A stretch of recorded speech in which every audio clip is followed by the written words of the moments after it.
Hello नमस्कार, मैं are के Saxena excellence mastermind coaching Rewa के इस एजुकेशनल यूट्यूब चैनल में एक बार आपका पुनः स्वागत और अभिनंदन करता हूं। मेरी ये ज्योग्राफी की क्लास है जिसमें मैं विश्व का भूगोल पढ़ा रहा हूं और आज हमारा टॉपिक है स्थल मंडल। तो स्थल मंडल में कई चीज़ें आती हैं, तो उसमें एक महत्वपूर्ण उसका पार्ट है आपकी चट्टान। तो आज मैं चट्टान के बारे में बता रहा हूँ कि चट्टान कितने प्रकार की होती हैं, उनकी क्या विशेषताएं होती हैं, तो इनसे आपके एग्जाम में क्वेश्चन बनते हैं। और ये हमारी क्लास कौन सी है? 7वीं क्लास है। तो चलिए हम आपका ज़्यादा समय ना लेते हुए हम चलते हैं शोर। तो पहला हम देखते हैं स्थल मंडल के बारे में, है ना। तो स्थल मंडल किसको बोलते हैं? तो पृथ्वी की ऊपरी या बाहरी सतह, पृथ्वी की ऊपरी या बाहरी सतह, है ना, सतह को क्या बोलते हैं? स्थल मंडल बोलते हैं।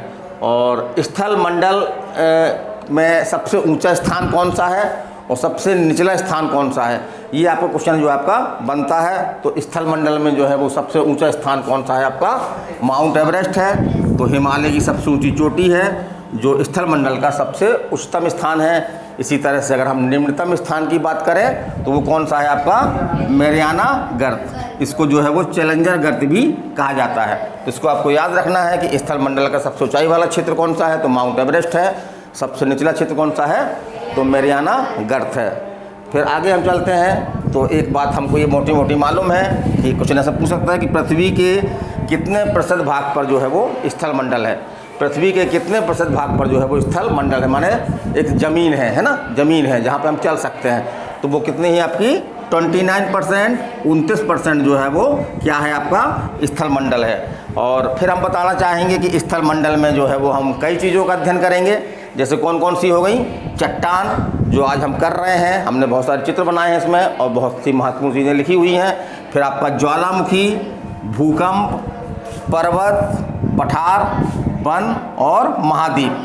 तो मुख्य रूप और द्वीप है ना, द्वीप और प्रायद्वीप। तो हम इतनी चीज़ों का इसमें अध्ययन करेंगे। तो हमारा ये पार्ट फर्स्ट है आपका स्थल मंडल का, जिसमें हम आज आपको बताने जा रहे हैं किसके बारे में? चट्टान के बारे में।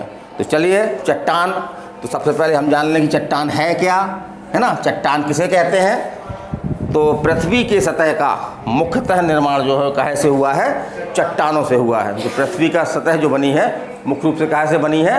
चट्टानों से बनी है। और सतह का कठोर भाग, जो पृथ्वी सतह पर जो कठोर भाग पाया जाता है उसी को हम टेक्निकल दृष्टि से क्या बोल देते हैं? चट्टान बोल देते हैं। तो पृथ्वी का कठोर भाग को हम क्या बोल देते हैं? चट्टान बोल देते हैं। अब हम बात करते हैं कि चट्टान की उत्पत्ति कैसे हुई, है ना। तो चट्टान की उत्पत्ति के आधार पर जो है वो चट्टानों के कितने प्रकार हैं? 3 प्रकार हैं। तो इसको आप याद रखिएगा कि उत्पत्ति के आधार पर चट्टानों के कितने प्रकार हैं? 3 प्रकार हैं। वो कौन कौन से हैं? आग्नेय, दूसरा अपसादी या परतदार। तो इसको ध्यान रखिएगा। एक है चट्टान है, उसके नाम 2 हैं, अपसादी भी है, परतदार भी है। और तीसरा कौन सी आपकी है? रूपांतरित या कायांतरित। तो ये भी 2 नाम है। और इनका नाम ऐसा क्यों पड़ा वो हम आगे चल के बताएंगे। तो चलिए हम पहली चट्टान कौन सी है आपकी? आग्नेय। तो इसका निर्माण कैसे हुआ? ये आग्नेय चट्टान बनी कैसे? तो एक हम ज्वालामुखी जानते हैं। ज्वालामुखी से क्या निकलता है? लावा निकलता है। तो लावा एक समय के बाद ठंडा होकर क्या होता है? जम जाता है। तो वो कौन सी चट्टान बन जाता है? आग्नेय। तो हम कह सकते हैं कि लावा के जमने से जो है वो आग्नेय चट्टानों का निर्माण हुआ, है ना। आग्नेय चट्टानों का निर्माण कैसे हुआ? लावा के जमने से। फिर हम आगे चलते हैं। तो ये रवादार होती है, इसकी विशेषता है कि रवादार होती है।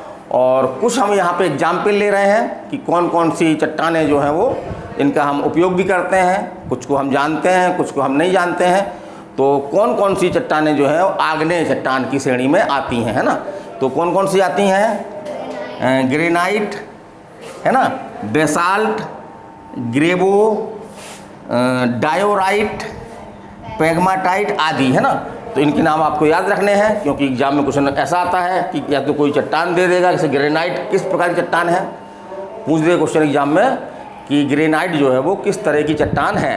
या ऐसा क्वेश्चन आ सकता है कि कौन सी चट्टान आग्नेय चट्टान नहीं है। 3 ये दे देगा और एक कोई दूसरी चट्टान दे देगा। तो हमको छांटना होगा। तो मुख्य रूप से ये 4-5 हैं, इनको हम दिमाग में रख लें तो हमारा इस तरह क्वेश्चन जो है हमसे बन जाएगा। फिर हम आगे चलते हैं कि इस चट्टान में जो है वो लोहे की अधिकता होती है ना। जो आग्नेय चट्टान होती है उसमें क्या की अधिकता होती है, लोह की, है ना, लोहे की अधिकता होती है। और इसी के टूटने से, है ना, और जो आग्नेय चट्टान जब टूटती है तो कौन सी मिट्टी बनती है, ये एग्जाम में आया है क्वेश्चन, तो कौन सी मिट्टी बनती है, काली मिट्टी। तो आग्नेय चट्टान जब टूटती है मिट्टी ऐसी बनती है, भाई पत्थरों के टूटने से क्या बनती है, मिट्टी बनती है। तो आग्नेय चट्टान जब टूटती है, छोटे छोटे टुकड़े हो जाते हैं बहुत बारीक बारीक, तो वो कौन सी मिट्टी बन जाती है, काली मिट्टी बन जाती है। फिर हम देखते हैं एक क्वेश्चन आपका ये भी आता है कि कौन सी चट्टान जो है प्राथमिक चट्टान कहलाती है। कौन सी चट्टान प्राथमिक चट्टान कहलाती है, तो कौन सी कहलाती है आपकी, आग्नेय।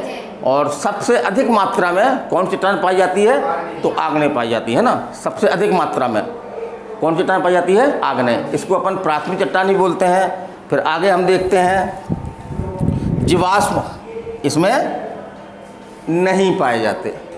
क्यों नहीं पाए जाते, भाई लावा से बनती है ये, लावा बहुत गर्म होता है खौलता हुआ, उसमें कोई भी चीज़ आप डाल देंगे तो क्या हो जाएगा, वो तरल बन जाएगी, तरल बन जाएगी। तो इसमें जीवाश्म होने का प्रश्न ही नहीं उठता है।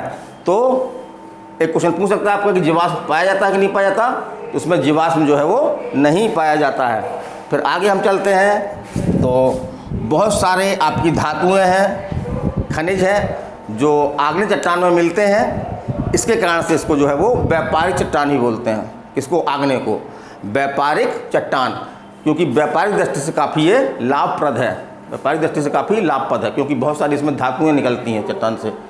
तो देखते हैं पहला आपका कौन कौन चट्टान निकलती है, जैसे कि सोना, इसी में मिलता है आपका तांबा, जस्ता आदि जो है महत्वपूर्ण धातु जो है आपकी किस चट्टान में मिलती है, आग्नेय में। तो इसे पूछ सकता है कि सोना किस तरह की चट्टान में पाया जाता है, सोना किस तरह की चट्टान में पाया जाता है, तो क्या कर लिख देंगे अपन, आग्नेय, है ना, आग्नेय। फिर हम आगे चलते हैं तो आगे हमने क्या किया, चित्र बना रखा है, ये आपकी आग्नेय चट्टान है। फिर दूसरी चट्टान आपकी कौन सी है, ये परतदार है। और तीसरा आपका ये कायांतरित है।